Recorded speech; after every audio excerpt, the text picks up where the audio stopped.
Welcome to the VB-MAPP Transition Assessment. This will be the final assessment in the VB-MAPP.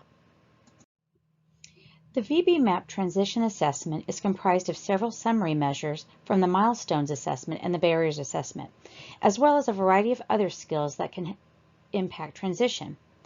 Overall, it looks at 18 assessment areas that can help to identify whether a student is making meaningful progress and has acquired the skills necessary for learning in a less restrictive environment.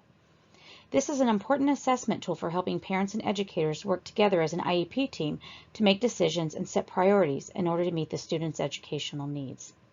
No single skill, item, or score is a lone determiner of success or placement.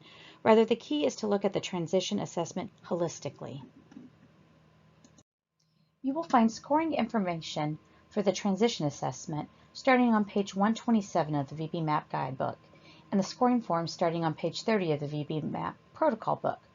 The electronic copy of this form is located on a tab in the same master scoring form you downloaded at the beginning of this course. If you turn to page 30 of the protocol book, you'll notice that similar to the Milestones assessment, the score ranges from 1 to 5. Some scores are summary scores from the other sections of the VB-MAPP, such as the Milestones and Barriers assessments. For most of the assessment, the score is very clear. For example, the first score comes from the Milestones assessment. If the student scored between 136 and 170 on the Milestones assessment, the student receives a 5. However, if the student scored 135 on the Milestones assessment, they receive a 4. However, some items, such as number 13, Adaptability to Change, may require additional consideration. You are looking for the criteria that best fits the student's typical daily behavior. If a student seems to fall between two scores, score lower. We want to make sure that we have prepared the student for success across skill sets before moving on to a less restrictive environment.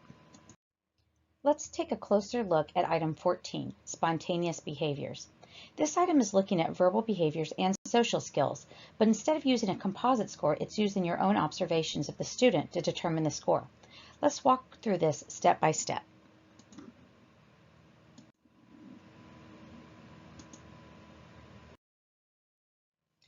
Again, you are using the paint fill option in the same color as the Milestones and Barriers assessment.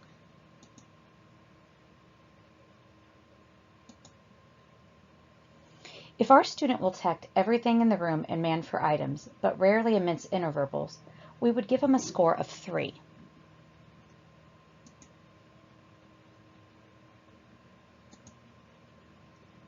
The next section, item 15, requires you to first add scores from the independent play sections of the Milestone assessment in all 3 levels, and then use this score to determine the score for this section of the transition assessment.